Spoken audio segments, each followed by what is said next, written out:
और इस समय की बड़ी खबर आपको बता दें, गृह मंत्री अमित शाह से मुलाकात की है एस जयशंकर। विदेश मंत्री ने एफसीआरए बिल से पहले दोनों की ये मुलाकात हुई है।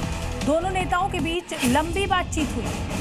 एफसीआरए बिल संसद में सरकार लाने जा रही है। इसी को लेकर कांग्रेस ने भी व्हिप जारी किया है 11, 12 और 10, 11 और 12 अगस्त का। उत्तर प्रदेश के विश्वविद्यालयों में धर्मांतरण के फैल रहे जाल को पूरी तरह तोड़ने की दिशा में एक बड़ा कदम उठाया गया है। उत्तर प्रदेश की राज्यपाल आनंदीबेन पटेल के निर्देश पर प्रदेश के विश्वविद्यालयों में धर्मांतरण विरोधी दस्ते का गठन किया गया है, जिसमें यूनिवर्सिटी के छात्रों को भी शामिल किया गया है, जिसका मकसद यूनिवर्सिटी से छात्राओं को प्रलोभन या फिर ब्लैकमेलिंग से अवैध धर्मांतरण कराने से बचाना है, ताकि सभी स्टूडेंट्स भयमुक्त माहौल में अपनी पढ़ाई पूरी कर सकें। किंग जॉर्ज मेडिकल यूनिवर्सिटी में तो धर्मांतरण रोधी दस्ता पूरी तरह से एक्शन में आ चुका है। अगर कुछ गलत हो रहा है तो उस स्टूडेंट को हमारे यहाँ लाया जाता है। There is a counselling centre, we counsel the students. सबसे पहले वो हमें अप्रोच करते हैं और इसका हम लोगों ने बहुत ध्यान रख रखा है, क्योंकि अगर उन्हें लगेगा कि उनको टारगेट किया जाएगा तो वो अप्रोच नहीं करेंगे। जागरूक हो गए हैं काफ़ी हमारे यहाँ, और वो लोग समझते हैं कि क्या गलत है क्या सही है।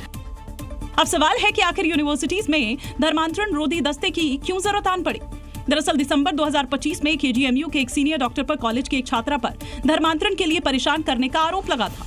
इसके बाद से धर्मांतरण रोधी दस्ते की मांग हो रही थी।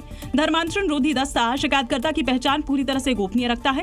दस्ते में यूनिवर्सिटी के स्टूडेंट्स भी होते हैं, जो सभी तथ्यों की निष्पक्ष और पारदर्शी जांच करते हैं। मॉनसून की बारिश ने नए नवेले कानपुर लखनऊ एक्सप्रेस की निर्माण गुणवत्ता की पोल खोलकर रख दी है। एक्सप्रेसवे पर कई जगहों पर धंसने के मामले सामने आ रहे हैं। हालत यह है कि बारिश में दोनों तरफ की लेन उखड़ गई है। 4700 करोड़ की लागत से बना लखनऊ कानपुर एक्सप्रेसवे अपने पहले ही मॉनसून टेस्ट में फेल हो गया। एक्सप्रेसवे पर जगह जगह पैचवर्क का काम हो रहा है। वहीं अब लखनऊ से कानपुर को जाने वाली लेन भी उखड़ गई। उद्घाटन के कुछ ही दिनों के बाद लखनऊ कानपुर एक्सप्रेसवे खस्ताहाल नजर आ रहा है। खराब क्वालिटी के निर्माण ने एक्सप्रेसवे को गड्ढों से भर दिया।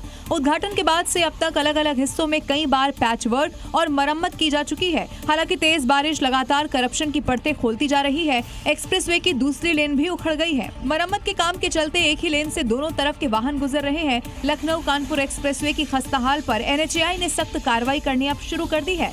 टोल फ्री करने के साथ निर्माण करने वाली कंपनी को नॉन परफॉर्मर घोषित करने की सिफारिश की गई। पंजाब में विधानसभा चुनाव से पहले कांग्रेस में जारी अंदरूनी खींचतान के बीच कांग्रेस नेता राहुल गांधी ने कैप्टन अमरिंदर सिंह की चर्चा करके पंजाब की सियासत में कयासों का बाजार जरूर गर्म करवा दिया है। सोशल मीडिया पर एक इंटरैक्टिव सेशन के दौरान राहुल गांधी से जब पूछा गया कि बीजेपी का कौन सा नेता उनका फेवरेट है, तो उन्होंने कैप्टन अमरिंदर को अपना पसंदीदा नेता कह रही है। राहुल गांधी ने कैप्टन की चर्चा उस वक्त की जब उनके लिए एक सवाल आया कि बीजेपी का कौन सा नेता आपको पसंद है। Captain Amrinder Singh, definitely. I get along with him. He's cool. And he's an expert on military history. So I like him quite a lot. Hello, Uncle Amrinder. Punjab के पूर्व सीएम कैप्टन अमरिंदर सिंह इस वक्त बीजेपी में हैं, लेकिन कभी कांग्रेस और पंजाब के बड़े दिग्गज हुआ करते थे। राहुल ने ऐसे वक्त में कैप्टन का नाम लिया जब पंजाब में कांग्रेस गुटों में बटी है। और बीते दिन लुधियाना में एक कार्यक्रम में पंजाब प्रभारी भूपेश बघेल के विरोध में बघेल गो बैक लिखी टी-शर्ट पहनकर नारेबाजी तक हुई। इधर कैप्टन भी बीजेपी में हाशिए पर नजर आ रहे हैं और कांग्रेस को मिस करने की बात कह चुके हैं। माना जा रहा है कि कहीं ये राहुल की तरफ से घर वापसी के इन्विटेशन का इशारा तो नहीं।